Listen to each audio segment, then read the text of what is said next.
இயேசு கிறிஸ்துவின் பரிசுத்த நாமத்தில் உங்களை அன்போடு வாழ்த்துகின்றேன். கிறிஸ்துவுக்குள் பிரியமான அன்பின் தேவஜனமே, இரண்டாம் மரணம் பாவத்தின் காரணமாக ஏற்படுவது. இது நித்திய அழிவு. கிறிஸ்து பாவியான மனுக்குலத்தை மீட்பதற்கு நாம் அடைய வேண்டிய இரண்டாம் மரணத்தை அவர் ஏற்றுக்கொண்டார். நாம் கிறிஸ்துவை உடல் ரீதியான மரணத்தை மட்டுமல்ல, இரண்டாவது மரணத்தை அடையும்படி வழி நடத்தி இருக்கிறோம். நமது பாவத்தை ஏற்றுக்கொண்டதின் விளைவாக அல்லது நம்மை மீட்பதற்காக கிறிஸ்து தம்மையே ஒப்பு கொடுத்தார். இனி நித்தியமாக அவர் நமது தெய்வீகத்தின் அந்த மேலான நிலையில் அல்ல, மனுஷகுமாரனாக பாவத்தின் பயங்கரமான விளைவை உணர்த்தும் தழும்புகளோடு அவர் நித்தியமாக காணப்படுவார். பிதாவை பிரிந்து தமது மகிமையை இழந்து நம்மை அவர் நேசிக்க வேண்டுமா? இதுதான் கிருபையின் ஆழம். நாம் கிறிஸ்துவுக்கு ஏற்படுத்தின பாதிப்பு நித்தியமான பாதிப்பு.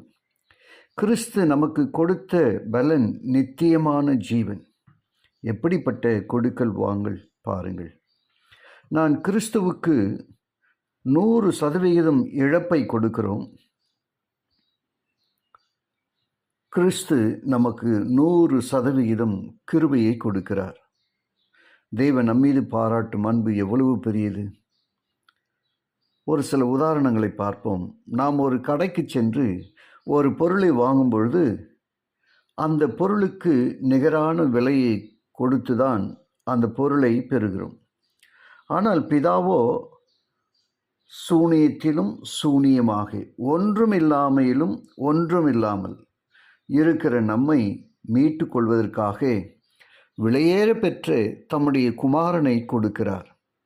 இந்த பரிமாற்றத்தை தான் புத்திக்கு எட்டாத அன்பு என்று வேதம் கூறுகிறது. ஆசரிப்பு கூடாரத்தில் பலி செலுத்தச் சென்ற ஒரு பாவி தன்னுடைய கரங்களாலே துடிதுடித்து சாகும் ஆட்டை பார்க்கிறான். அடுத்த முறை அவன் பாவத்தால் தூண்டப்படும் பொழுது தான் மரிக்க கொடுத்த அந்த ஆட்டுக்குட்டியின் ஞாபகம் வருகிறது. அந்த ஆட்டுக்குட்டியின் மரணத்தால் பாவத்தை விட்டு விடுகிறான். அதுபோல கிறிஸ்து நமக்காக என்ன செய்தார் என்பதை